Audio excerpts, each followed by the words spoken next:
The bankruptcy attorney's office smelled like industrial carpet cleaner and broken dreams. Sarah Chen sat in a plastic chair that creaked every time she shifted her weight, watching her ex-husband Marcus sign the settlement papers with quick, aggressive strokes that suggested he wanted this over as much as she did. He didn't look at her. Hadn't looked at her properly in 14 months, not since the night she'd told him about the layoffs at the biotech firm, about the mortgage they couldn't cover. If you're enjoying this deep dive into the story, hit the subscribe button and let us know in the comments from where in the world you are watching from today. About the savings account that had evaporated paying for his mother's experimental cancer treatments that hadn't worked anyway. The lawyer slid papers across the desk. Sarah stared at words that swam in front of her tired eyes. Full custody to Marcus Chen, subject to completion of mandatory financial counseling. Supervised visitation every other weekend, pending stable housing and employment verification. The pen felt like it weighed 10 pounds. Marcus finally met her eyes as she signed, and what she saw there wasn't satisfaction or victory, just exhaustion and something that might have been pity mixed with resentment. It's better this way, Sarah. For Emma. She needs stability. Better. The word hung between them like smoke. Better that their 8-year-old daughter would grow up with supervised visits from a mother who'd lost everything trying to hold their family together. Better that the last thing Sarah had managed to keep intact had just slipped through her fingers like water. She walked out into the Seattle rain and climbed into her 15-year-old Civic, the only thing she owned outright besides a box of diplomas from MIT that felt like cruel jokes now. Physics, PhD, postdoctoral research in particle acceleration.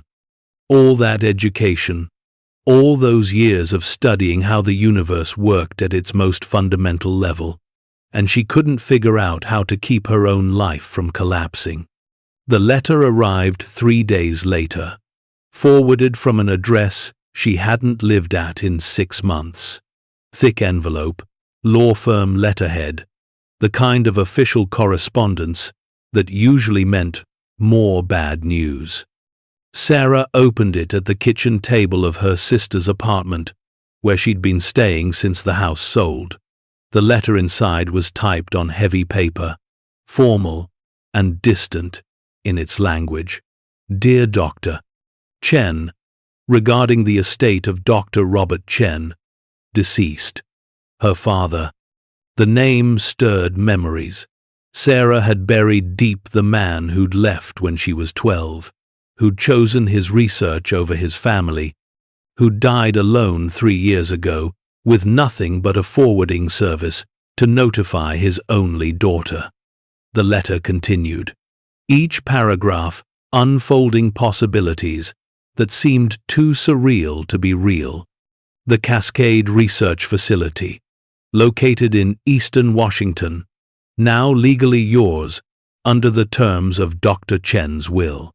The property includes a 47-acre site, primary laboratory structure, associated equipment, and contents.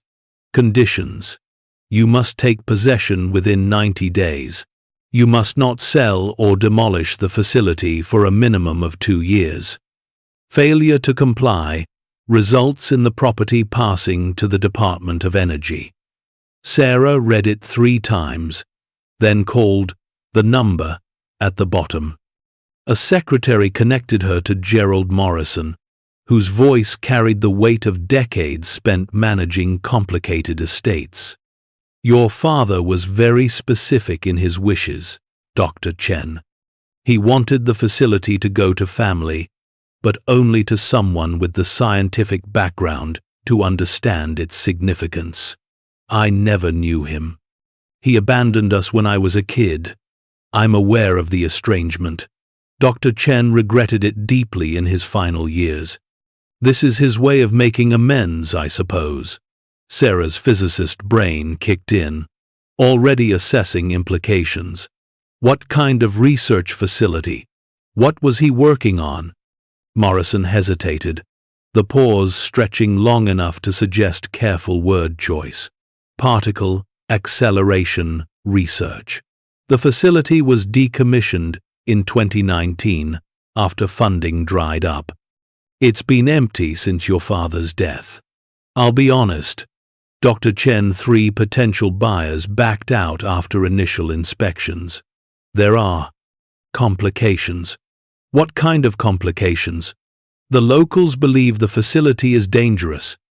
There have been reports of strange electromagnetic phenomena, equipment that shouldn't be operational, still showing power readings. The Department of Energy inspected it twice and found nothing hazardous, but rumors persist. Sarah felt something click in her mind, the physicist's instinct that separated signal from noise. You're saying there might be active equipment in a supposedly decommissioned facility. I'm saying your father was working on something he considered important enough to hide from oversight agencies. He left notes suggesting the facility contains items of significant value, but he never specified what or where. After hanging up, Sarah sat staring at the letter. 90 days to take possession. The same time frame the judge had given her to prove financial stability or lose Emma permanently. A research facility. Her facility. The kind of asset that might convince a judge she wasn't homeless and desperate. The kind of place where a physicist with her credentials could potentially restart a career destroyed by corporate downsizing and bad luck. But more than that, her father's final message. The man who'd chosen science over family, leaving her this one last equation to solve. Emma appeared in the doorway, still wearing her school uniform, her backpack dragging behind her. Was that about Grandpa? The one we never met? He left us something. A research facility in eastern Washington. A big laboratory that needs someone to take care of it. Emma's face lit up with the kind of hope only children could muster in impossible situations. Can we go see it, please? They drove east the next morning, leaving Seattle's rain for the high desert beyond the Cascades. The landscape changed gradually, evergreens giving way to sage and rock, mountains flattening into plateaus that stretched toward Idaho. The GPS led them onto progressively smaller roads until they reached a gate marked with faded signs. Private property. No trespassing. Danger. High voltage. Authorized personnel only. The gate hung open. Chain rusted through. Sarah drove slowly up a gravel road that wound through volcanic rock formations toward a structure that looked like it belonged in a science fiction film. The main building was brutalist concrete. 3 stories of windowless walls marked with warning symbols and identification numbers. Smaller structures surrounded it. Generator buildings, cooling tower, what looked like a transformer station. All of it abandoned, left to the desert sun and wind. An old pickup truck sat near the entrance, and beside it stood a man who looked to be in his late 60s, wearing work clothes and holding a toolbox that had clearly seen decades of use. He straightened as they approached, his weathered face creasing into lines that suggested a life spent working with his hands. You must be Sarah Chen. I'm Frank Torres. I worked for your father for 32 years, since he founded this place. He told me if his daughter ever showed up, I should help her. So here I am. Sarah shook his hand, feeling calluses that spoke of manual labor. I didn't know my father had anyone working here. If you find this story engaging, please take a moment to subscribe and enable notifications. It helps us continue producing in-depth content like this. The lawyer didn't mention it. I don't work for pay anymore. Haven't in years. I stay because your father saved my life once, in a way that matters more than money. He glanced at Emma, his expression softening. You look like your grandmother. Same eyes, same way of looking at things, like you're calculating something the rest of us can't see. Emma moved closer to Sarah, suddenly shy. Frank noticed and stepped back, giving them space. The facility is rough, won't lie about that, but it's solid underneath, built to withstand events most buildings can't. Your father kept it maintained obsessively, but after his death, he trailed off. There are things here that need someone who understands the science. Things your father left running that probably shouldn't be running without supervision. Sarah felt ice in her stomach. What things? Better if I show you. Frank led them to the main entrance, a massive steel door marked with radiation warnings and electromagnetic hazard symbols. He pulled out a key ring with a single key, heavy, modern, the kind that belonged to high-security locks. The door opened with a hydraulic hiss, revealing an airlock entrance. Beyond that, darkness. Power's still on, Frank said. Your father had it set up on automatic systems, drawing from geothermal and solar. The facility could run indefinitely without human intervention, which is what worried the DOE inspectors. They entered, Sarah's physicist training automatically cataloging details. The entrance hall was institutional, concrete floors, metal walls, lighting that flickered on as they approached via motion sensors. Signs directed to different sections: control room, cyclotron chamber, cooling systems, isotope storage. Sarah stopped, her mind racing through implications. Particle accelerators produced radioactive isotopes as byproducts. If her father had been running experiments until his death, there could be significant quantities of valuable materials stored here. But why would he hide that from the DOE? Why leave it running? Emma tugged on her sleeve. Mom, what's that sound? Sarah listened. Beneath the hum of ventilation and the tick of cooling systems, there was something else. A deeper vibration, almost subsonic, felt more than heard. That's what I wanted to show you, Frank said quietly. The reactor core. Your father called it his life's work. It's been running continuously for 11 years. Sarah's blood went cold. Running?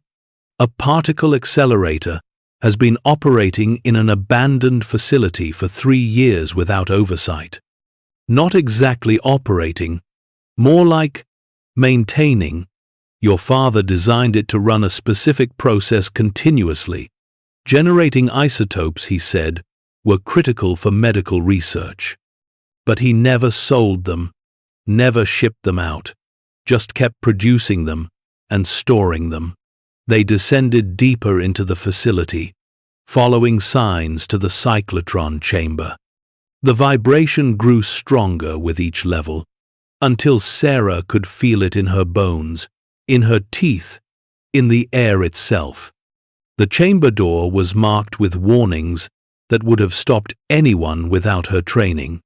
Lethal radiation beyond this point. Authorized personnel only. Protective equipment required. Frank pulled out dosimeters from a locker, old but functional. He handed them to Sarah and Emma. Your father had this room shielded better than most hospital radiology departments. The exposure level in the observation area is lower than background radiation in Denver. But protocols matter. The observation window showed the cyclotron itself, a massive ring of superconducting magnets. 30 feet in diameter, its surface marked with cooling pipes and sensor arrays. At its center, a reactor core glowed with Cherenkov radiation, that distinctive blue light that meant particles moving faster than light through water. It was beautiful. It was terrifying. It was running. Jesus Christ, Sarah whispered. This is a hot reactor, a functioning particle accelerator. The energy requirements alone, geothermal, tap your father drilled, goes down 2 miles. Heat from the mantle drives turbines that generate 20 megawatts continuously. The facility draws 18 megawatts at full operation. Your father built this to run forever. Emma pressed against the window, her face reflecting blue light. Mom, it looks like magic. It's physics, baby. The most extreme physics possible. Particles accelerated to nearly light speed, colliding to create new isotopes that don't exist in nature. Sarah turned to Frank, her mind racing. What was he producing? What isotopes? I'm not a scientist. Your father tried to explain, but it was beyond me. He said they were medical isotopes worth millions, that hospitals would pay anything for them. But he also said they were dangerous if they fell into the wrong hands, that he needed to keep them secure until he found the right buyers. Sarah's physicist instincts were screaming. Medical isotopes were valuable, but not enough to justify this level of secrecy. Her father had been hiding something, had built and operated an illegal particle accelerator for over a decade, had left it running after his death like a time bomb, waiting for someone smart enough to understand. I need to see the isotope storage, Sarah said. Now, they descended 2 more levels, entering sections that felt increasingly like a bunker. Reinforced walls, redundant shielding, security doors that required Frank's key, and a code he'd memorized. The storage vault was small, maybe 10 by 10 feet, its walls lined with lead glass cabinets containing hundreds of small containers. Each one was labeled with scientific notation. Sarah recognized immediately: TC 99 meters, I 131, F18, standard medical imaging isotopes. But in the back, in a separate cabinet with additional shielding, were containers marked with notations she'd only seen in classified research papers. CF 252, AM 242 meters, TB 149, Californium, Americium, Terbium, variants. These weren't medical isotopes. These were materials used in everything from industrial radiography to potential weapons applications. Incredibly rare, incredibly valuable, and incredibly illegal to produce without specific authorization. Sarah's hands shook as she checked the inventory logs mounted on the wall.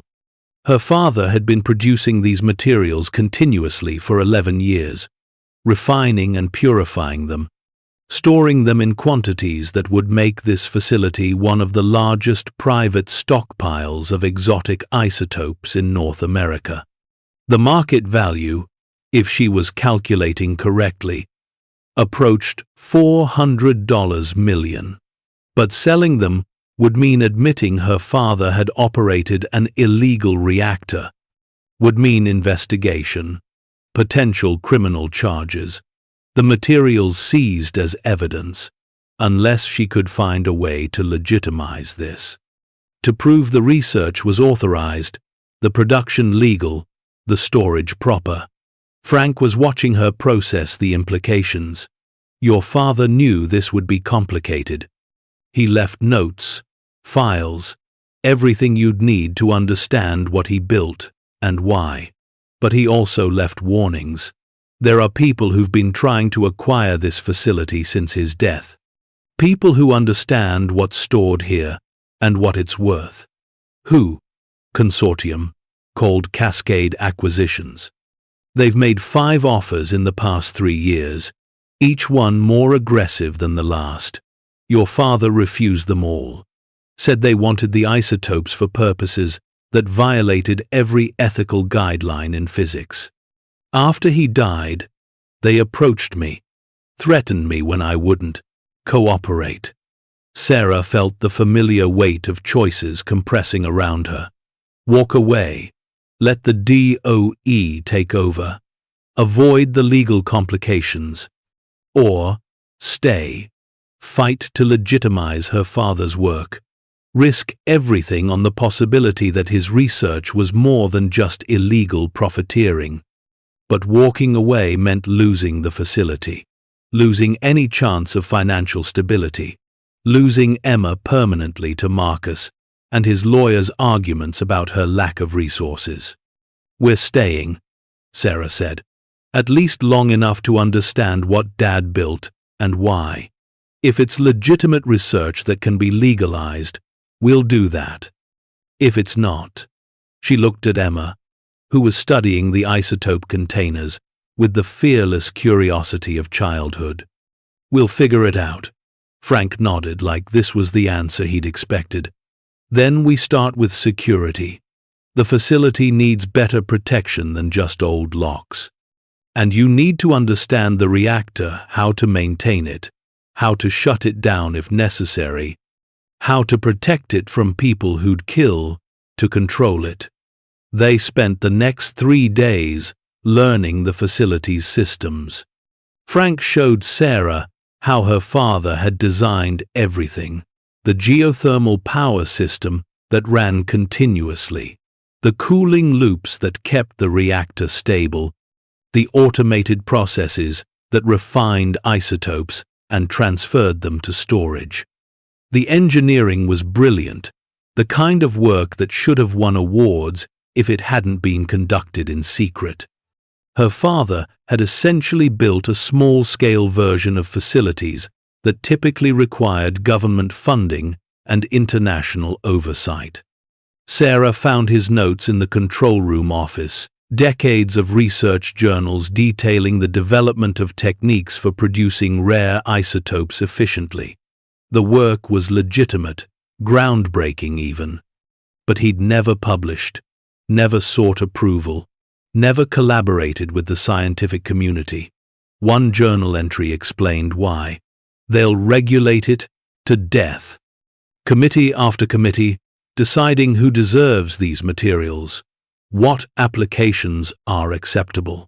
Meanwhile, people die waiting for imaging isotopes that take months to acquire through proper channels. I've found a way to produce them continuously, safely. If the cost is operating outside the system, so be it. Some discoveries matter too much to wait for permission. Sarah understood the logic, even as she recognized the hubris. Her father had appointed himself judge of what physics should be allowed, had built this facility in secret because he didn't trust the system to use his discoveries responsibly. Now that burden had fallen to her, a woman he'd abandoned, who'd had to build a career without his guidance, who'd lost everything trying to hold together a family he'd taught her to devalue by his absence. The irony was cruel and perfect. Emma adapted to the facility with the flexibility of childhood. She explored every safe section, memorizing the layout, asking questions that showed she'd inherited more than just her grandmother's eyes. The physics in her genes was expressing itself, the same curiosity that had driven her grandfather. On the 4th day, Sarah discovered the second vault. She'd been examining blueprints, comparing them to the actual structure, when she noticed a discrepancy, a section of the lower level that showed as storage on the plans, but was marked differently in her father's handwritten notes. Sub-level 3, Vault B, for Sarah only. Emergency access code, her birthday plus my death date. They descended to sub-level 3, to a door Frank claimed not to know existed. Sarah entered the code her birthday, the 15th of March, 1986, plus her father's death date, the 3rd of November 2021. The door opened with a pneumatic hiss. Inside was a smaller vault, environmentally controlled, containing a single lead-lined case on a pedestal. The case had a biometric lock fingerprint scanner that lit up as Sarah approached. "He left this for you, specifically," Frank said quietly. "After his death, I searched the entire facility and never found this room. He hid it perfectly." Sarah pressed her thumb to the scanner, not sure whether it would even recognize her print after all these years. But the lock clicked open, and she lifted the lid carefully. Inside, cushioned in foam, were 12 containers, unlike anything in the main storage vault. These were smaller, more sophisticated, marked with notation that made Sarah's breath catch. TB, 149 meters, purified to 99.97%, 340 grams. Terbium, 149, metastable isotope, one of the rarest materials in existence, used in advanced medical imaging but requiring such specific production conditions that global supply was measured in milligrams per year.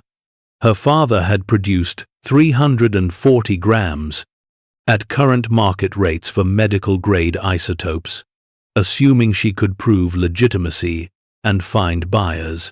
The value approached $356 million, but these weren't meant for medical use. She saw that immediately from the additional documentation in the case research papers her father had written but never published, describing applications in quantum computing and radiation detection that would revolutionize both fields. He'd been producing these materials for technology that didn't exist yet, betting that Sarah, the daughter he'd abandoned, would be the one to understand and complete his work. The weight of it was crushing. This wasn't just inheritance, it was assignment. Her father's life work, his legacy, his final demand that she prove herself worthy of genius she'd inherited. "Mom?" Emma's voice was quiet, concerned. "Are you okay?" Sarah closed the case carefully. "I don't know yet, baby. But we're about to find out." That night, sleeping in the facility's small residence quarters her father had built for himself, Sarah dreamed of particles accelerating in loops, of energy building until it burst into new forms, of her father working alone in this desert fortress he'd built to protect secrets from a world he didn't trust. She woke to her phone ringing, 3:42 a.m. Unknown number. She answered without thinking. "Dr. Chen, this is Robert Blackstone, Cascade Acquisitions. I believe we need to discuss your father's facility." The voice was smooth, educated, carrying authority that assumed compliance. Sarah sat up, fully awake now. "It's 3 in the morning. I'm in Singapore. Time zones complicate things. I'll be direct, we've been trying to acquire your father's research for 5 years. He refused reasonable offers repeatedly. Now that he's gone, and you've inherited, I'm hoping you'll be more pragmatic. How did you get this number?" "Dr. Chen, we've been monitoring the facility since your father's death. We know you arrived 4 days ago. We know you've accessed the reactor control systems and the storage vaults. We know you found the special cache he left for you, and we know you're intelligent enough to understand the position you're in." Sarah felt ice in her veins. "Which is, you possess materials that were produced illegally. Operating that reactor without DOE oversight violated federal law. The moment you touched those controls, you became complicit. You could face criminal charges, lose custody of your daughter, spend years fighting legal battles that will bankrupt whatever resources you have left. The threat was naked, calculated to hit every fear she'd been carrying. What do you want? Cooperation. Sell us the facility and its contents for $50 million. We'll handle the legal complications, ensure you and your daughter are protected, set you up with resources to rebuild your life properly. Or you can refuse, and we'll pursue other options that won't be as pleasant for anyone involved. Sarah's physicist brain was working even as her fear spiked. This wasn't just business pressure, this was someone who understood exactly what her father had created and wanted to control it. I'll need time to consider. You have 48 hours. After that, we'll proceed with alternatives you won't prefer. Sleep well, Dr. Chen. The line went dead. Sarah sat in darkness, listening to the facility's ambient hum, feeling the subliminal vibration of the reactor running its eternal loop below. 48 hours to decide whether to surrender her father's legacy or fight forces she didn't yet understand. Emma appeared in the doorway, rubbing sleep from her eyes. Who was that? Someone who wants to take this place away from us. Are you going to let them? Sarah thought about her father, about the years he'd spent working in isolation to produce materials he believed would save lives, about the choice he'd made to build this facility in secret rather than submit to systems he didn't trust.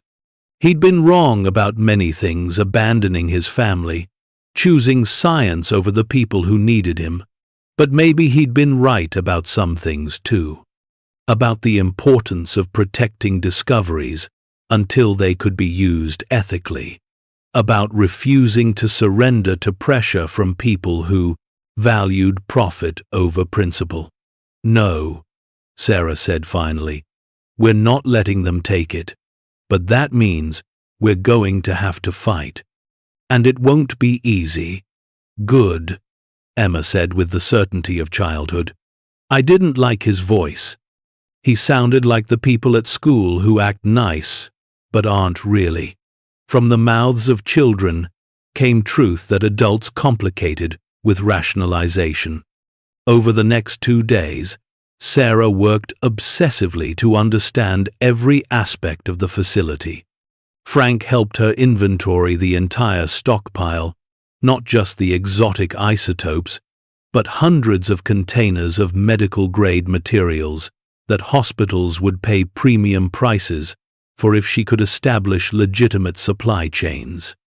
The standard medical isotopes alone were worth $40 million if marketed correctly. Add in the rare materials, and the value climbed toward $500 million. But the crown jewel was the terbium-149 cache her father had left her. The research papers with it described applications that would revolutionize medical imaging, allow for cancer detection at stages currently impossible to identify, save thousands of lives annually if the technology could be developed and deployed. Her father had produced enough material for a decade of research, had essentially jump-started a field that major labs were only beginning to explore. If she could legitimize the facility, prove the research had proper authorization, establish legal ownership of the materials, she'd have resources to not just keep Emma but to build something that mattered. To complete her father's work in ways he never could, because he'd been too isolated, too paranoid, too unwilling to trust anyone. On the second evening, Sarah called the Department of Energy's licensing division. The conversation with Supervisor Janet Reeves was professional but tense. Dr. Chen, your father's facility was flagged for investigation multiple times. We sent inspectors twice after his death. Found the reactor running, documented the isotope production, but without evidence of illegal sales or weapons development, we couldn't justify seizure. We've been waiting for an owner to emerge so we could negotiate proper licensing, so the facility can be legitimized. Possibly. You'd need to apply for a private reactor license, submit to inspections, prove the safety systems meet current standards, and establish legal markets for any materials you're producing. It's a complex process, typically takes 2 to 3 years. I have 90 days before custody hearing. I need to show financial stability and legitimate ownership of assets. Reeves sighed. Then you need a different approach. Emergency licensing for medical isotope production. If you can prove the materials serve critical needs and your facility meets safety requirements, we can grant temporary authorization while full licensing processes. But Dr. Chen, you should know there are parties who've been lobbying us to condemn that facility. Cascade Acquisitions, specifically. They've filed complaints about safety concerns, suggested your father was producing weapons-grade materials. Are those concerns legitimate? Not based on our inspections, but political pressure matters. Cascade has connections at federal levels. If they push hard enough, they might force a seizure regardless of evidence. Sarah thanked her and ended the call. 24 hours until Blackstone's deadline. The pieces were falling into place, showing her the battlefield she'd been dropped into. Cascade wanted the facility and its contents. Had been pressuring her father for years. Now, they were using regulatory pressure and direct threats to force Sarah's cooperation. If she refused to sell, they'd use their connections to have the facility condemned, the materials seized, and Sarah charged with operating an illegal reactor. She'd lose everything, including Emma, and Cascade would acquire the isotopes through government liquidation for pennies on the dollar, unless she could legitimize the facility first. Establish legal ownership, prove safety, compliance, begin serving legitimate markets that demonstrated the research's value. Frank found her in the control room at midnight, staring at displays showing reactor status, coolant temperatures, isotope production rates. "You're planning something dangerous," he said. "Not a question. I'm planning to call Blackstone's bluff. Apply for emergency licensing. Go public with the facility's capabilities. Offer the medical isotopes to hospitals at cost to establish good faith. Force Cascade to either back off or reveal their true motivations. That won't stop them. They don't just want the materials, they want control of the production capability. Your father's reactor design is worth more than the isotopes it produces. If you reveal the facility's existence publicly, you put a target on your back." Sarah turned to face him. "My back already has a target. At least this way I'm aiming back." She called Blackstone at exactly 3:42 a.m., his time, Singapore, 12 hours ahead. He answered immediately, as if he'd been waiting. "Dr. Chen, I hope you're calling with good news. I'm calling to decline your offer. The facility isn't for sale at any price." Silence. Then Blackstone's voice, colder now. "That's unfortunate. You understand the consequences. I understand you've been pressuring the DOE to condemn this facility so you can acquire it through government seizure. I understand you've been trying to frame my father as producing weapons materials when you know that's false. And I understand that you're about to face exposure when I go public with the facility's legitimate medical research capabilities. Going public would require admitting you've operated an illegal reactor. You'd face criminal charges. I haven't operated anything.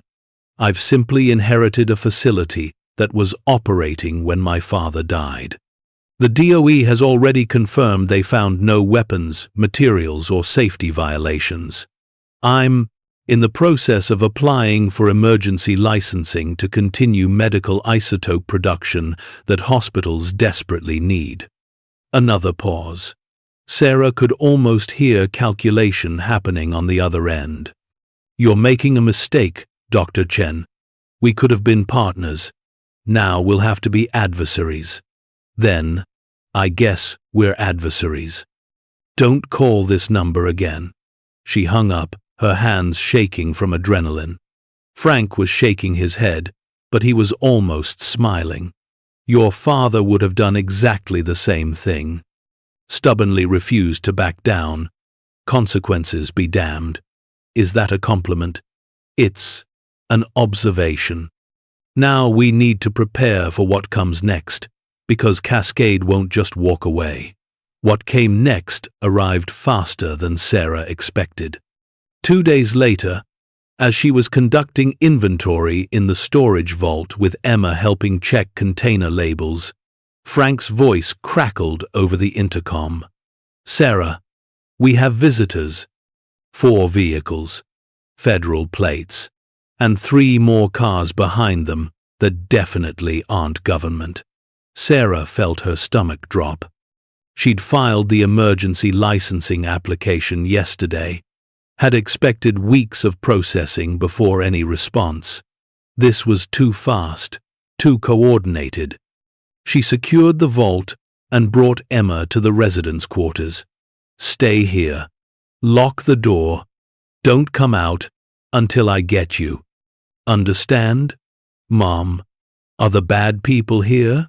I don't know yet, but I need you safe while I find out. She met Frank in the entrance hall as the doors opened. Janet Reeves from the DOE entered first, followed by 2 inspectors Sarah recognized from badge photos. Behind them came 4 men in suits who didn't introduce themselves but radiated authority, and behind them, walking with the confidence of someone who owned everything he touched, came a man Sarah immediately recognized from news articles. Robert Blackstone. Dr. Chen. Reeves's voice was apologetic. I'm sorry to arrive unannounced, but there have been serious allegations about safety violations at this facility. We need to conduct immediate inspection. Of course, I welcome inspection, but what allegations specifically? One of the suited men stepped forward. I'm Special Agent Warren, Nuclear Regulatory Commission. We've received reports that this facility may be producing materials beyond medical isotopes, materials with potential weapons applications.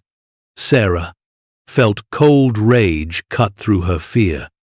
This was Cascade's play, use their connections to force inspection that would find the californium and americium stockpiles, materials that could be spun as weapons-related, even though their actual applications were industrial and research-focused. Those reports are false. My father was producing medical and research isotopes under protocols that meet all safety standards. The materials in storage are fully documented, with clear applications and market destinations. Blackstone finally spoke, his voice carrying that same smooth authority from their phone call. Dr. Chen, I'm here representing concerned parties who've been worried about this facility's operation. We simply want to ensure public safety. Surely you understand. The play was elegant position himself as concerned citizen, while federal agents did the actual intimidation. If they found anything questionable, Cascade could step in as the responsible party willing to take over the facility for public safety. I understand perfectly, Mr. Blackstone. You've been trying to acquire this facility for 5 years through increasingly aggressive means. Now you're using federal agencies as leverage because direct pressure didn't work. Warren's expression hardened. Dr. Chen, that's a serious accusation. We're here because legitimate safety concerns. Then, inspect. Examine every system, every container, every document. You'll find a facility that exceeds safety standards, producing materials that save lives. And you'll find nothing that justifies seizure or criminal charges. The inspection took 6 hours. Sarah walked them through every section, explaining her father's systems, showing documentation for each material in storage, demonstrating safety protocols that were actually more stringent than most commercial facilities. The doughy inspectors seemed increasingly impressed. The NRC agents seemed increasingly frustrated, clearly expecting to find evidence that wasn't there. Blackstone watched it all with calculating patience. When they reached the special vault, Sarah made her decision. She opened it herself, showed them the terbium-149 cache, and presented her father's research papers. This is the crown jewel of his work. 340 grams of ultra-pure terbium-149, produced over 11 years of careful refinement. The market value approaches $356 million, but the research value is incalculable. These materials will enable cancer detection technologies that don't currently exist, save thousands of lives annually. That's why my father produced them. That's what this facility represents. Agent Warren examined the containers carefully, running tests, checking documentation. These materials are legal to produce with proper licensing. The quantities are unprecedented, but not inherently dangerous. Dr. Chen, why did your father hide this? Why not seek proper authorization? Because he didn't trust the system to use his discoveries responsibly. Because he believed committees and regulations would delay deployment of life-saving technology for decades while people died. Was he right about that, Agent Warren? The question hung in the air. Everyone present knew the answer. Bureaucratic processes did delay deployment of new medical technologies, sometimes for legitimate safety reasons, sometimes due to regulatory capture and institutional inertia. The inspection concluded with Reeves pulling Sarah aside. Dr. Chen, I'm recommending emergency licensing approval. Your facility meets safety standards. The materials have legitimate applications, and I see no evidence of weapons development or public safety threats. You'll need to submit quarterly reports and allow regular inspections, but you can continue operations. Relief flooded through Sarah, almost buckling her knees.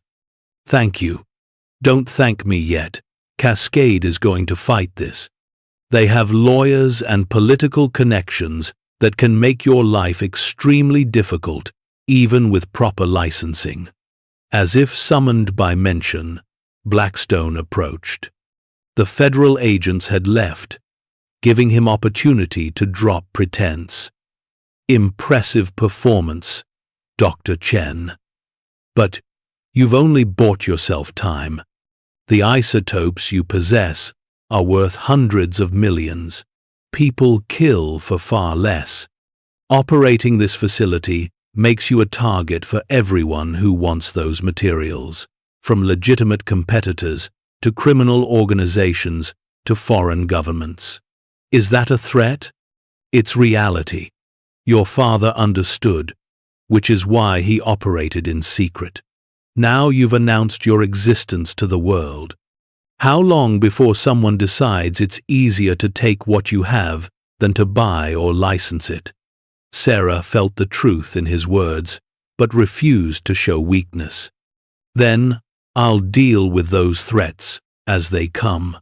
This facility is mine legally now. The materials are documented and protected. If you want them, Mr. Blackstone, you'll have to compete in legitimate markets like everyone else. He studied her with something that might have been respect, mixed with calculation. Your father was brilliant, but paranoid. Drove everyone away with his inability to trust. You're making the same mistakes. But when you're ready to be practical, instead of proud, call me. My offer stands, though the price may need adjustment based on complications you've created. He left with his associates. Expensive cars disappearing down the gravel road in clouds of dust. Frank appeared beside Sarah. That man doesn't give up. Your father dealt with him for 5 years, refused every approach. Eventually, Cascade tried sabotage, cutting power lines, contaminating water supplies, attempting to trigger safety violations. Your father caught them, documented everything, but never went public because it would have drawn attention to the facility. So, we're fighting a war my father started, but never finished. You're fighting to protect something he believed mattered more than his own life. The question is whether you're willing to pay the same price as he did. Sarah thought about Emma, about the custody hearing in 67 days, about the life she'd been trying to rebuild. The facility was her best chance at stability, at proving to a judge she could provide for her daughter. But it was also a target, a complication, a responsibility that could consume her the way it had consumed her father. Unless she found a third option, neither surrender nor isolation. Something her father had never considered because his paranoia wouldn't allow it. I'm going public, Sarah said. Full disclosure. Press conference.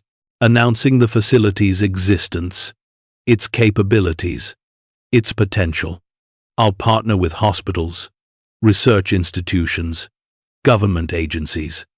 Make this place so visible and connected that Cascade can't touch it without exposing themselves. Frank's eyes widened. That's the opposite of what your father would have done. I know. He was brilliant but wrong about this. Secrets only protect you until someone discovers them. Then they become weapons. Better to control the narrative than let others write it. She spent the next week implementing the strategy. Contacted major cancer research centers, offering terbium-149 samples for collaborative studies. Reached out to hospitals facing isotope shortages, negotiating supply contracts that would establish the facility as legitimate medical supplier. Hired a PR firm to craft an announcement that would position her father's work as breakthrough rather than rogue operation. The press conference was scheduled for Monday, 60 days before her custody hearing. Sarah prepared remarks that would reframe the entire narrative, not illegal reactor, but revolutionary medical research. Not hoarded materials, but strategic stockpile waiting for technology to catch up with production capability. Emma helped her practice, sitting in the control room while Sarah rehearsed, offering observations with the blunt honesty of childhood. You sound scared when you talk about Grandpa. Like you're apologizing for him. I am apologizing for him. He broke rules, operated outside the system. But he saved people, right? You said the materials he made help doctors find cancer early. That saves people. Sarah looked at her daughter, seeing clarity she'd lost somewhere in the complexity of adult compromise. Yes, he saved people. Then don't apologize. Say what he did was hard and scary. and sometimes breaking rules is right, if the rules are wrong.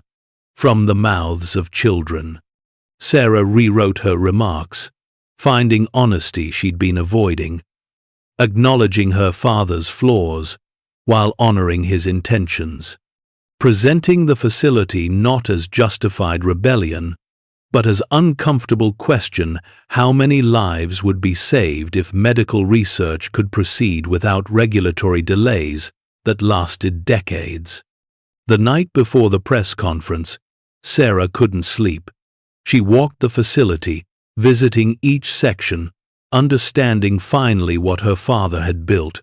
Not just a reactor, a statement, a belief that individual conscience could sometimes matter more than collective rules. A bet that his daughter would be brave enough to complete what he'd started, smart enough to do it better than he had. She found herself in the reactor chamber, watching the Cherenkov glow through shielded glass. The blue light was hypnotic, beautiful, the visible signature of particles moving so fast they broke the light barrier in their medium. Frank appeared beside her, both of them watching physics in motion. "Your father stood here every night," said it reminded him why he did this. That light, its particles moving faster than should be possible, creating something beautiful in the process. He said, that's what breakthrough looked like. Breaking rules that seem absolute, discovering that beauty and function could coexist if you were brave enough to try. Sarah felt tears she'd been holding since her father's death finally release. I hated him for leaving, for choosing this over family, over me. He hated himself for it too. Wrote about it in journals he left for you. Said abandoning you was his greatest failure, but he couldn't figure out how to fix it without abandoning this work. By the time he understood he could have done both, that he didn't have to choose, you'd built a life without him. Did he ever try to reach out? Wrote letters he never sent. Followed your career, kept every paper you published. He knew about Emma, about your marriage, about the layoffs. When he learned about your divorce and custody fight, he spent 3 months arranging this inheritance specifically to give you leverage. The facility, the materials, it was his final attempt to help, even if he couldn't do it while alive. The weight of that knowledge settled into Sarah's bones. Her father hadn't been absent because he didn't care. He'd been absent because he cared about too many things and couldn't figure out how to balance them. She'd spent her adult life trying not to repeat his mistakes. But maybe the real mistake was thinking any single choice could be purely right or wrong. Maybe life was infinite gray area where you did your best and lived with consequences. The press conference drew larger crowds than Sarah expected. Major networks, science journalists, representatives from medical institutions hungry for isotope supplies, and sitting in the back, watching with calculating patience, Robert Blackstone. Sarah delivered her remarks honestly, presenting her father's work without apology or excessive justification. She described the facility's capabilities, the materials produced, the potential applications in cancer detection and treatment. She announced partnerships with 3 major research hospitals, supply contracts that would begin immediately, pending final licensing approval. She presented the facility not as threat or exception, but as proof that individual scientists could accomplish what large institutions struggled to coordinate. The questions were pointed but fair. Yes, her father had operated without proper authorization, but DOE inspections confirmed no safety violations or weapons development. Yes, the materials were valuable, but they'd be sold through legitimate channels to serve medical research. Yes, she understood the ethical complications, but she believed her father's work would ultimately save more lives than the regulatory violations risked. One reporter asked the question that cut to the heart. Dr. Chen, some say your father's work sets dangerous precedent that allowing private reactor operation could lead to proliferation of nuclear materials. How do you respond? Sarah had prepared for this. I respond that medical isotope shortages kill people today. That regulatory processes meant to ensure safety sometimes prioritize liability protection over innovation. That my father's work exists in gray area between legitimate breakthrough and problematic independence. I'm not asking for his choices to be celebrated. I'm asking for his discoveries to be evaluated on their merits, rather than dismissed because of how they were produced. The conference concluded with cautious optimism. Major outlets covered it fairly, focusing on the medical applications rather than regulatory violations. The research hospitals confirmed their partnerships publicly, lending legitimacy. For 48 hours, Sarah allowed herself to believe she'd won. Then Emma disappeared. Sarah realized it during dinner. Emma had gone to her room to finish homework 20 minutes earlier, but hadn't emerged. When Sarah checked, the room was empty. Phone on the desk, backpack by the door. Emma gone. Panic gave way to action trained by her father's paranoia. Security cameras Frank had installed covered the facility. Sarah pulled up footage, rewinding to the moment Emma left her room. Two men in dark clothing, faces obscured, entering through service access that should have been locked. One carrying what looked like tranquilizer gun. Emma fighting briefly before going limp. The men carrying her out through the same service entrance, vanishing into the desert darkness. Frank called 911 while Sarah checked the service door. Forced lock, clean entry, professional operation. These weren't random criminals. This was planned extraction. Her phone buzzed. Text from unknown number. We have your daughter. You have 24 hours to transfer facility ownership and all isotope stockpiles to our designated accounts, or you'll never see her again. Involve police, and she dies. You know who we are. Sarah's hands shook so badly she nearly dropped the phone. But her physicist mind was still working, calculating variables, seeking patterns in chaos. The service entrance, forced from outside. But the cameras didn't show vehicles, meaning the kidnappers had inside knowledge of blind spots in surveillance, meaning someone familiar with the facility had provided information. She pulled up footage from the past week, studying everyone who'd visited. DOE inspectors, NRC agents, journalists from the press conference.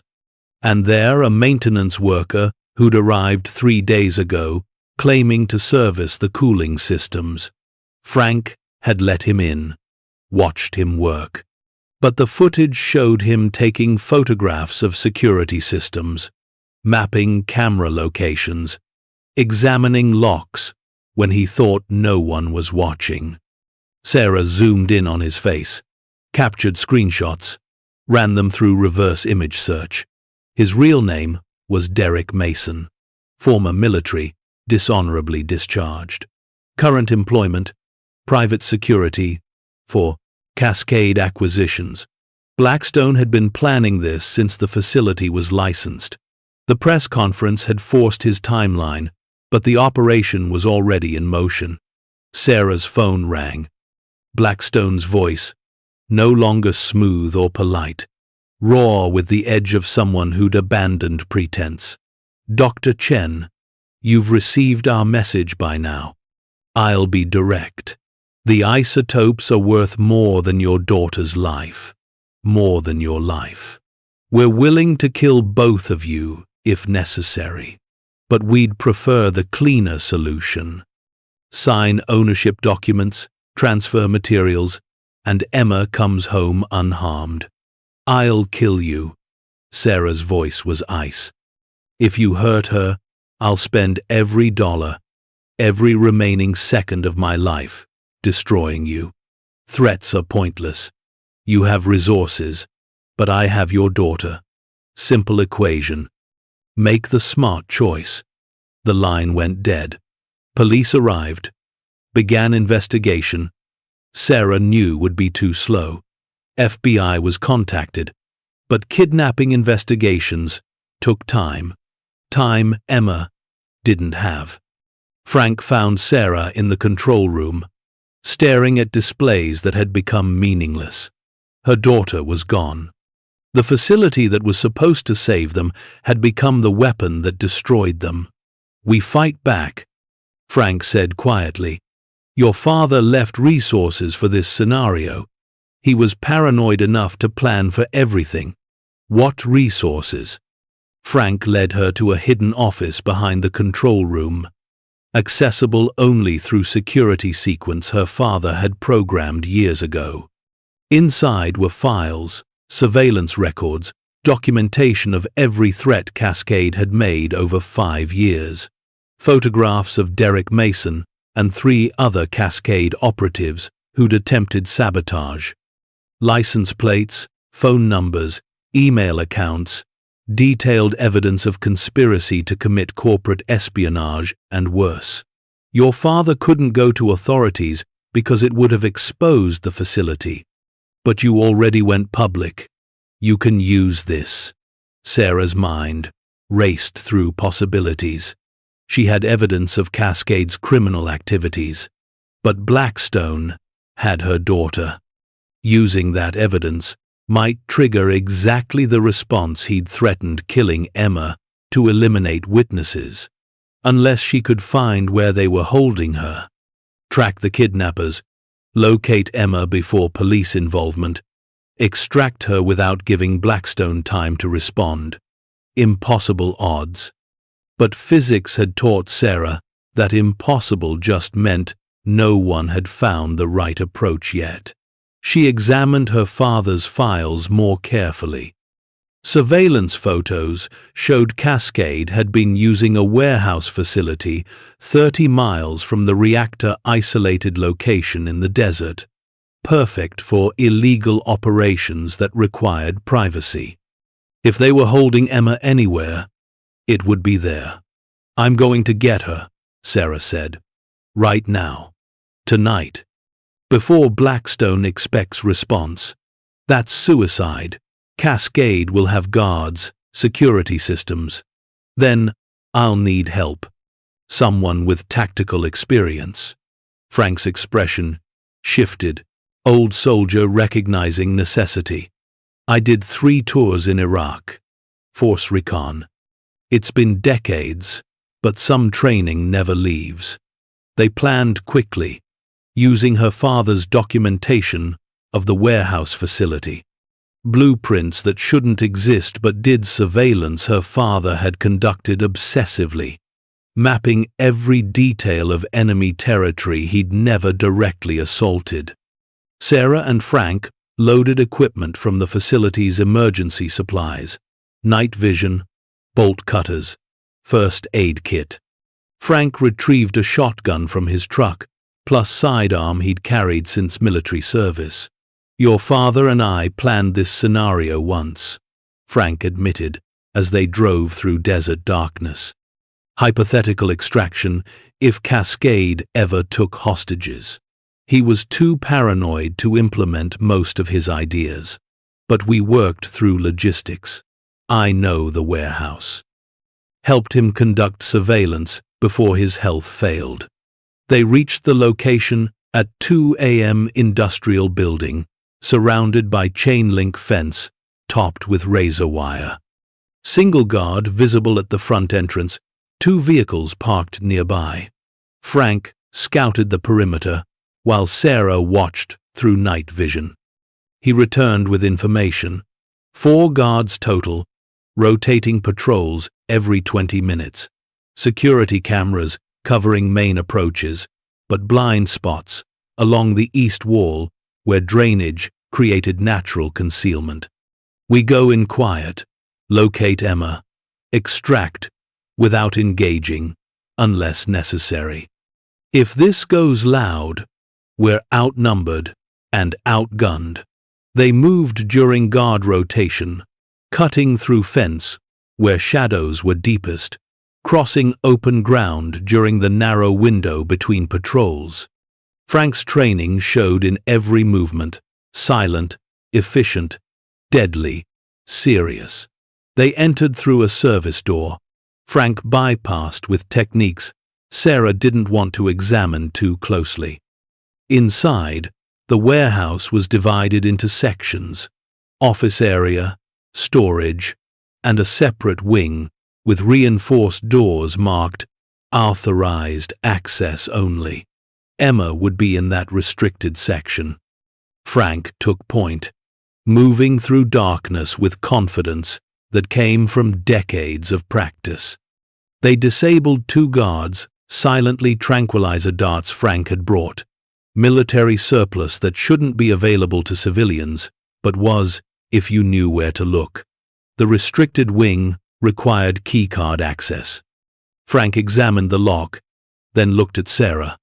"I can bypass this, but it'll trigger alarms. Once we go through, we have maybe 3 minutes before every guard converges. Do it." He worked quickly, crossing wires, shorting the security system. The door clicked open, and alarms immediately started wailing. They ran, checking rooms, as they passed. Third door contained Emma, bound but unharmed, her eyes widening with relief and terror as Sarah burst in. "Mom!" Sarah cut her free while Frank covered the doorway. "Can you run?" "Yes, but Mom, there's something else." Gunfire cut her off. Frank returned fire, controlled bursts that drove attackers back temporarily. "We need exit now." They ran, Emma between them. Frank's military training creating path through chaos. More gunfire, closer now. Sarah felt something punch her shoulder, bright pain that meant bullet had found flesh. She kept running, protecting Emma with her body, Frank behind them providing covering fire that seemed impossibly accurate for a man in his 60s. They burst through the service door into desert night. Frank's truck was 30 yards away, might as well have been 30 miles. More guards emerging, cutting off direct approach. Frank made decision that saved them through smoke grenade he'd brought from military days, creating artificial fog that confusion and darkness multiplied into effective concealment. They reached the truck as bullets punctured metal and glass. Frank drove like he was extracting under fire in Iraq, serpentining through the desert terrain at speeds that should have flipped the vehicle. Sarah held Emma close, feeling her daughter's heart hammering, her own shoulder bleeding but functioning. They'd done it. Against impossible odds, they'd extracted Emma alive. But the fight wasn't over. Blackstone now knew she'd refused his ultimatum violently.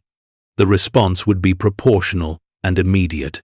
They drove straight to the county sheriff's office, Sarah presenting evidence even as paramedics treated her gunshot wound. Derek Mason's photos, Cascade's documented threats, Emma's testimony about her kidnapping and imprisonment. The sheriff called FBI, who arrived with an interagency task force that had been building a case against Cascade for months. Sarah's evidence became the final pieces they needed. Raids occurred simultaneously. Cascade's Seattle office, Blackstone's residence, the warehouse facility Frank and Sarah had just extracted Emma from. Arrests made, documents seized, conspiracy unraveling with speed that suggested law enforcement had been waiting years for excuse to act. Blackstone was taken into custody at 6 a.m., his lawyer already on phone trying to orchestrate bail. But kidnapping carried no bail when FBI determined flight risk. He'd be held pending trial. The news covered it sensationally: corporate executive arrested for kidnapping scientist's daughter in attempt to steal valuable research materials. Sarah's facility was portrayed as victim rather than rogue operation. Her father's work celebrated as breakthrough that corporate criminals tried to steal. The custody hearing happened 2 weeks later. Sarah walked in with documented proof of financial stability, emergency licensing approved, supply contracts signed with 3 major hospitals, partnership agreements establishing her as legitimate medical isotope supplier. Revenue projections approaching $80 million annually from standard materials alone, with potential for much more as the rare isotope markets developed. Marcus's lawyer tried to argue the kidnapping proved Sarah put Emma in danger, but Emma's testimony undermined that narrative. She spoke clearly about feeling safer with her mom than she'd felt in months of supervised visits, spoke about learning physics and understanding why her grandfather's work mattered, about wanting to stay at the facility where her mom was building something important. The judge ruled quickly: primary custody to Sarah, with expanded visitation for Marcus. Acknowledgement that Sarah had established not just stability, but purpose, had protected her daughter against threats while refusing to surrender to intimidation. Walking out of that courthouse, Emma's hand in hers, Sarah felt something she hadn't experienced in 2 years: hope. The facility became her life's work. With proper licensing and Cascade's interference eliminated, she could operate openly, hired staff to help manage production, contracted with universities to conduct collaborative research using her father's techniques. The terbium-149 cache unlocked breakthrough after breakthrough. Cancer imaging systems that detected tumors at cellular levels. Radiation therapy protocols that targeted malignancies with unprecedented precision. Technology that would save thousands of lives annually, built on foundation her father had produced in secret isolation. Sarah published papers, not claiming credit for his work but ensuring it reached the scientific community. Won awards for developing medical applications, though she always deflected praise, pointing out that her father had created the materials. She'd simply found markets for them.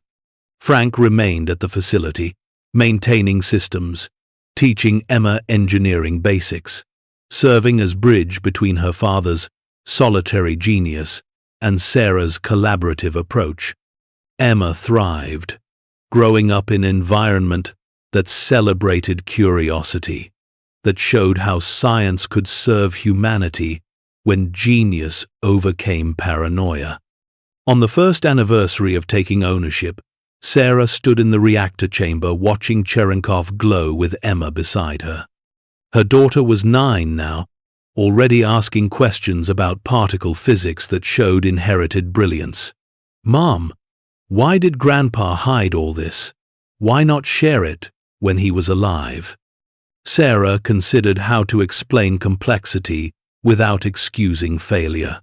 He was afraid people would take it and use it wrong, afraid that committees would delay deployment while people died, afraid that sharing meant losing control. But you shared it, and people are using it right. Why couldn't he do that? Because fear makes us smaller, makes us trust only ourselves, doubt everyone else. Grandpa was brilliant, but broken. He couldn't see past his fear to the possibility that collaboration might work better than isolation. Emma watched blue light dance. "I'm glad you're not scared like he was." Sarah smiled, pulling her daughter close. "I'm terrified every day. But I learned something from your grandfather's mistakes. Fear is only fatal if you let it stop you from doing what matters. He let fear isolate him. I'm letting fear motivate me to do better." The facility ran continuously, producing materials that advanced medical science yearly. Sarah's revenue exceeded projections, allowing her to expand operations, hire more staff, fund research that explored new applications.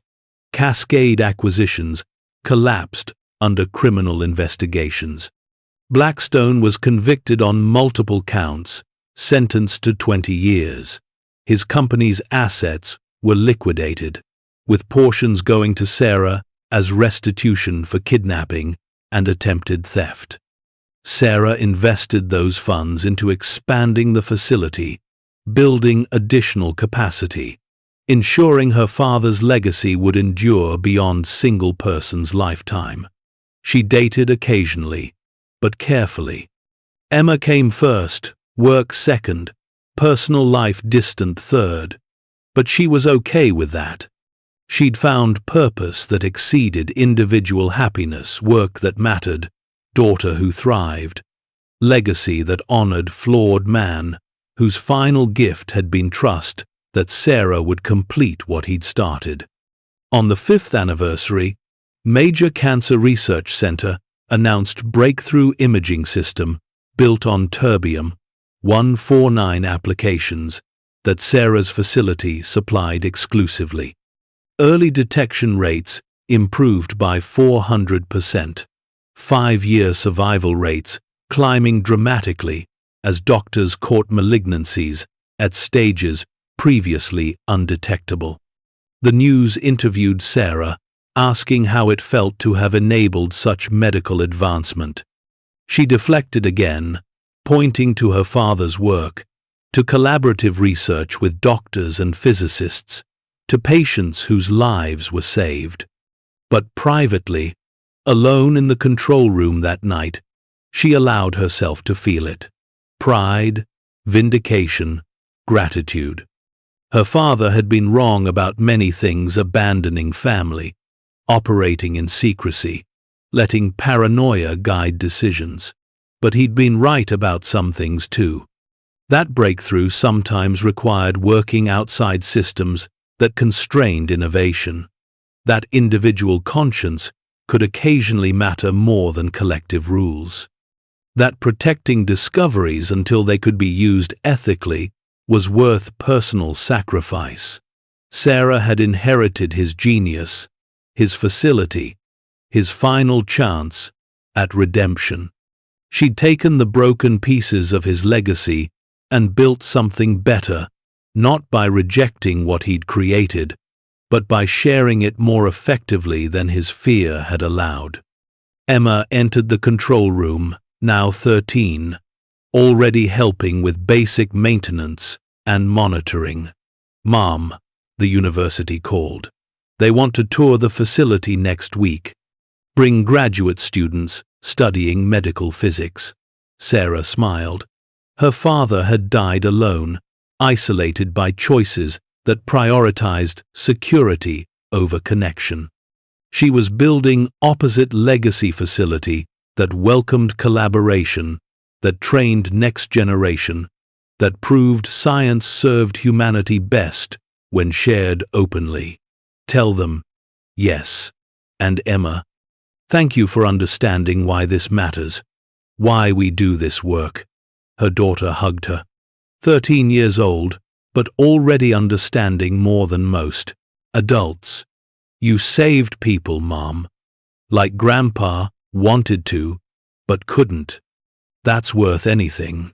The reactor hummed below them, blue light glowing eternal, particles accelerating through their endless dance. Physics in motion, creating something beautiful from laws that seemed absolute until someone brave enough to question them. Sarah had questioned, had fought, had refused to surrender, had taken inheritance that could have destroyed her and transformed it into purpose that would outlast her lifetime. The facility would run for decades. The Isotopes would save countless lives. And Emma would inherit not just materials or equipment, but understanding that courage meant acknowledging fear while refusing to be paralyzed by it. That legacy could be redeemed through determination to do better than previous generation. That houses built by paranoid genius could become homes for collaborative hope if someone brave enough chose transformation over repetition. Sarah had made that choice, had honored her father by completing his work better than he'd imagined, had proved that broken people could leave pieces worth keeping, that flawed legacies could still matter if someone cared enough to separate genius from damage. The facility glowed in desert darkness, beacon marking safety for anyone who needed proof that individual dedication could create lasting change, that science and conscience could coexist. That family, in whatever form it took, meant protecting what mattered across generations. Thank you so much for watching until the end. If you loved this story, check out the other videos on your screen now. I think you'll really enjoy them. And don't forget to subscribe if you haven't already. See you in the next story.